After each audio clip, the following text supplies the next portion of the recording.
Now, you see, in entrepreneurship, though, people falsely accuse entrepreneurs of being high risk.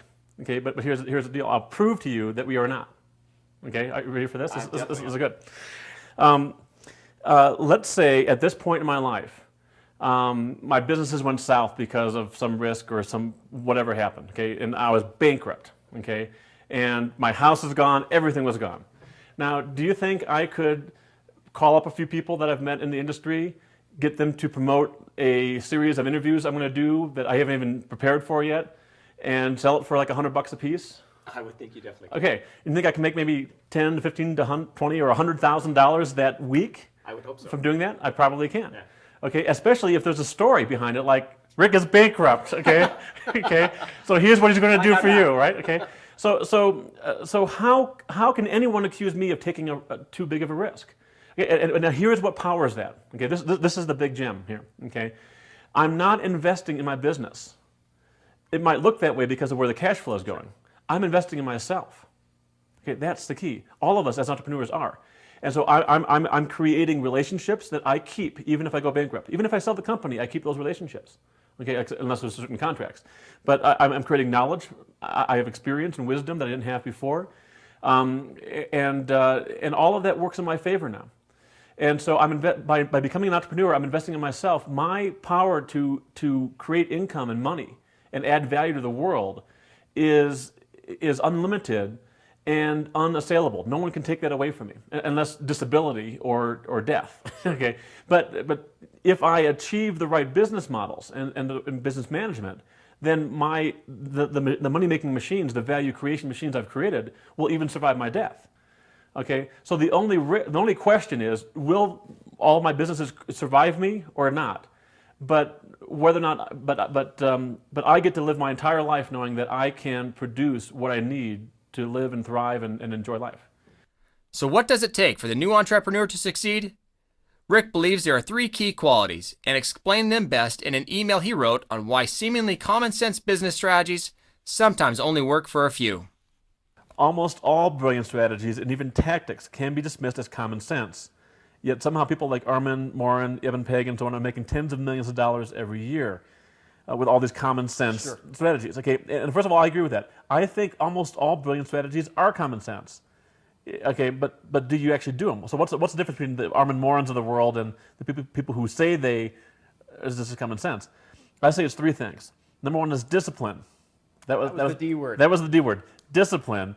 Actually doing the things you know you should do.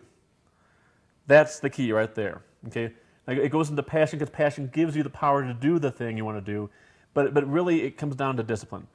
Doing the things that you know you should do. Humility, so you put yourself in a position to learn new things that you should be doing, and then mastery, that which you only get from doing it. You see, here we are earlier today. We were recommending people do interview products as their first product for a whole lot of good reasons. I mean, a lot of good reasons.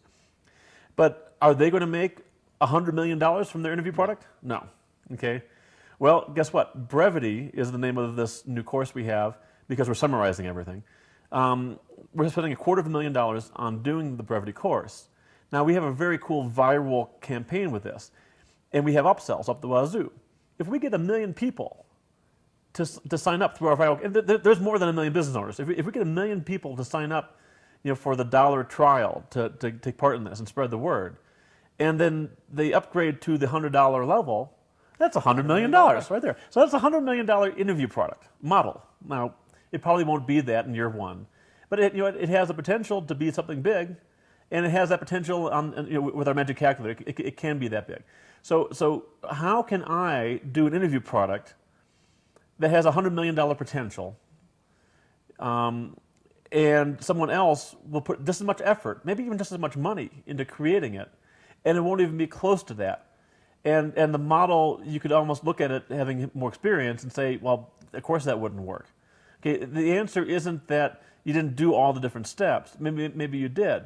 But the mastery comes in where, because I've done it once before in the same way, and I've done 10 other things like it, I've learned from that have helped me out here, I have a better shot at success. I'm pretty much guaranteed cash flow positive. With these ideals in mind, Rick offers straightforward advice on how to establish your own business. He urges you to begin by identifying your strengths. How can you add the most value to the world? Now, if you don't know what the answer to that question is, I've got the answer for you. And? I guarantee it. Now, it doesn't come from me. I think it comes from Kiyosaki. But the answer is, if you don't know where your passion and or strengths lie, or even if you do, but you know you're not ready to start your own business yet, you know what kind of business model to use or whatever, the answer is to get a job. Okay? But don't get a job for income. Get the job that will train you the best for then starting that business. Okay, so when I read that in Rich Dad Poor Dad, I was like, yes, that's the answer to all these people who ask me these questions, and I know I can tell instantly that they're not ready. Okay, the answer is, okay, you want to be an affiliate? Okay, go get a job at Nitro Marketing working as an affiliate manager, okay, or whatever, okay, because then they're going to pay you to learn everything there is to know about that industry, okay, and as long as you have your non-compete phrased correctly, so that you can leverage that knowledge in some way, not directly competing and stealing their clients and customers. That wouldn't be right. But so take a job where you learn the most in the area you think you want to play in as an entrepreneur. Rick stresses education and encourages everyone to attend seminars to learn more, get exposed to new ideas, and network. The real world seminar has a role to play too, because you can't expose yourself to new ideas in your basement or even in a course, really.